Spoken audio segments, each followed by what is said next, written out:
Hello കൂട്ടുകാരെ, റോഷുവിൻ്റെ സുശേഷം. ഇന്ന് ഈച്ചപ്പയ്ക്ക് ഒത്തിരി ഇഷ്ടപ്പെട്ട ഒരു സിസ്റ്ററാനിയുടെ തിരുനാളാ. ആരെന്നറിയോ? വിശുദ്ധ ഫൗസ്റ്റീന സിസ്റ്ററാൻറ്റി. ഈ സിസ്റ്ററാൻറ്റി കുറേ പ്രാർത്ഥിക്കുന്ന സിസ്റ്ററാൻറ്റിയായിരുന്നു.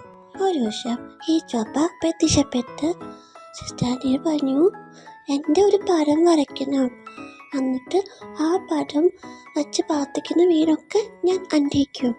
അങ്ങനെ സിസ്റ്ററാൻറ്റി കുറേ നാൾ കാത്തിരുന്ന് കുറേ പേരോട് പറഞ്ഞ് സ്വപ്നത്തിൽ കണ്ട ഈച്ചപ്പയുടെ പടം വരച്ചു.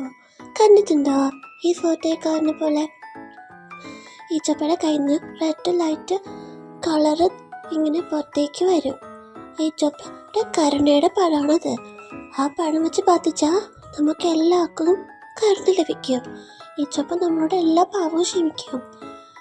കൂട്ടുകാരെ, നിങ്ങൾ കരുണക്കൊന്ത് ചൊല്ലിയിട്ടുണ്ടോ? കരുണക്കൊന്ത് ചൊല്ലാൻ ഈച്ചപ്പ ആദ്യം പഠിപ്പിച്ചത് ഈ ഫൗസ്റ്റീന സിസ്റ്ററാൻറ്റിയാണ്. നമുക്കും മറ്റുള്ളവരോട് ക്ഷമിച്ച് ഈച്ചപ്പയെ പോലെ കരുണ കാണിക്കാം. ഈ ഈച്ചപ്പയുടെ ഫോട്ടോ വീട്ടിലുണ്ടെങ്കിൽ അടുത്ത് പോയി ഈച്ചപ്പയെ തൊട്ട് മുത്തിയിട്ട് പറയണം, Jesus I trust in you. Eechappa bless U.